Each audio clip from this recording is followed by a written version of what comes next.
अस्सलाम वालेकुम, welcome back to my YouTube channel.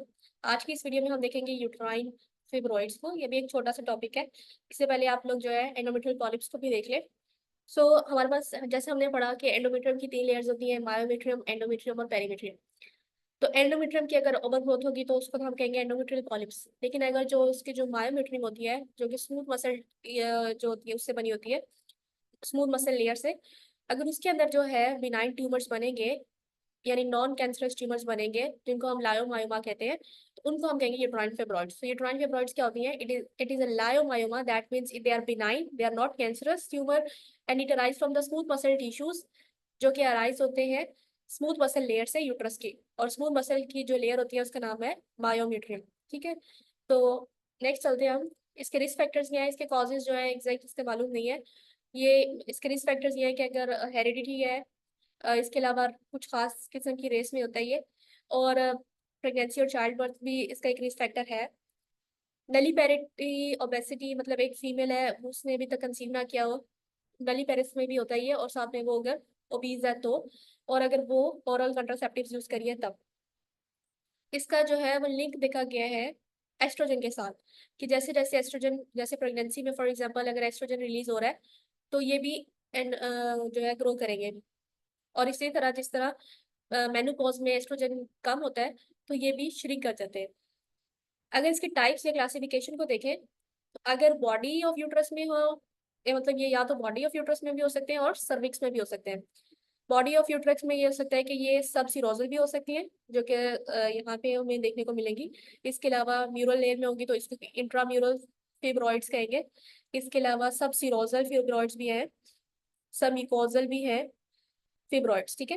तो यहाँ इनकी डायग्राम को आपको अच्छे से देखना है। नेक्स्ट हमारे पास है सर्वाइकल फिब्रॉइड्स, जो कि हमारे पास सर्विक्स में होगा। यहाँ पे हमारे पास ये सब क्या है, क्लासिफिकेशन है फिब्रॉइड्स की। नेक्स्ट हमारे पास है secondary degenerative changes in the fibroids, के मतलब कौन कौन से चेंजेस आ सकते हैं फिब्रॉइड्स के अंदर।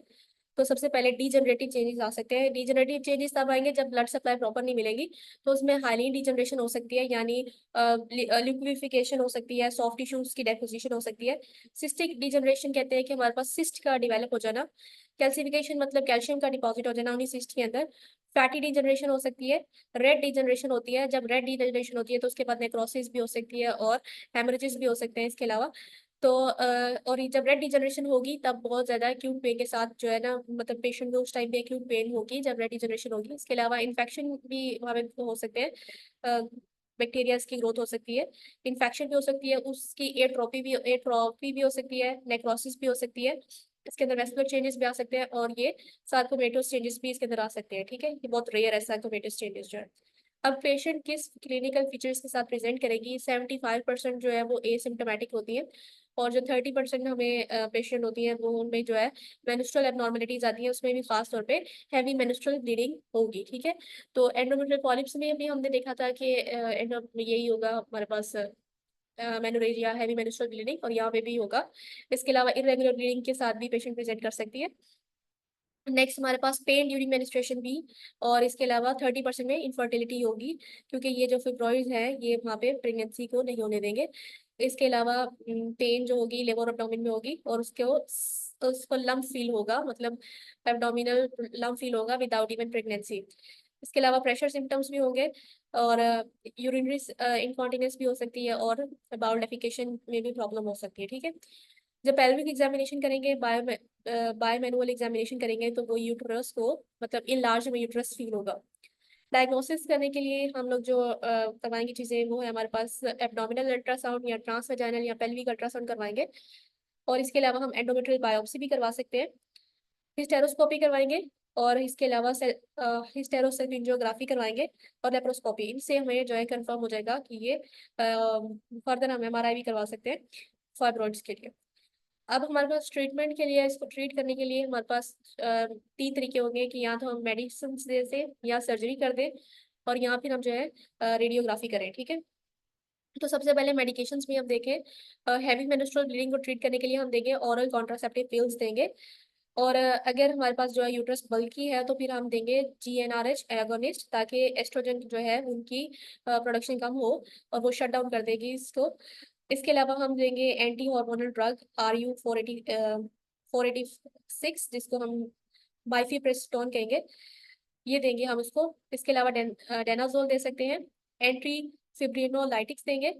इसके अलावा non steroidal anti inflammatory agents ये भी देंगे। और इसके अलावा हम अगर कोई पेशेंट है उसको हम GnRH एगोनिस्ट नहीं दे सकते, मतलब वो टॉलरेट नहीं है, उसको टॉलरेट नहीं कर रहा, तो फिर हम जो है प्रोजेस्टेरॉन रिसेप्टर मॉड्यूलेटर देंगे, जिनको हम LNB कहते हैं, ठीक है। सर्जरी में जो है हम कर सकते हैं मायोमेक्टमी, यानी जो हम जो स्मूथ मसल है उसको रिमूव कर दें, या हिस्टेरेक्टमी कर देंगे। अगर फैमिली कंप्लीट है तो हम पूरे यूट्रस को रिमूव कर देंगे। इसके अलावा रेडियोग्राफी में देखें तो हम यूट्राइन आर्टरी की इम्बोलाइजेशन कर देंगे, ताकि ब्लड फ्लो कम हो और फिब्रॉइड्स जो है फर्दर ग्रो ना करें। इसके अलावा यूट्राइन आर्टरी की लाइगेशन भी की जा सकती है, लाइगेट कहते हैं कि स्टेपल कर देना। रेडियो फ्रीक्वेंसी एबुलेशन भी करेंगे, जो कि जाके श्रिंक करेगा फिब्रॉइड्स को। और इसके अलावा एंडोमेट्रियल एबुलेशन भी कर सकते हैं, जिसमें वो एंडोमेट्रियम की लेयर को जो स्मूथ मसल है उसको, उसकी लाइनिंग को खत्म करेगा। अगर आप इसको ट्रीट नहीं करते हैं तो कॉम्प्लिकेशंस जो आ सकती हैं वो यही है: heavy menstrual bleeding, abdominal pain, birth जो होगी वो प्री मेच्योर बर्थ होगी, और लेबर प्रॉब्लम्स आ सकते हैं डिलीवरी के टाइम, और मिसकैरेज भी हो सकता है, और इनफर्टिलिटी भी।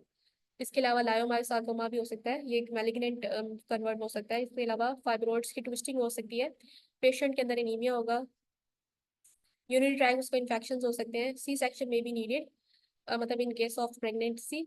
So some pregnant women with fibroids have heavy bleeding immediately after giving birth. So ये सारी complications है कि अगर हम उसको ट्रीट नहीं करेंगे। Thank you so much. If you have any question, you can ask.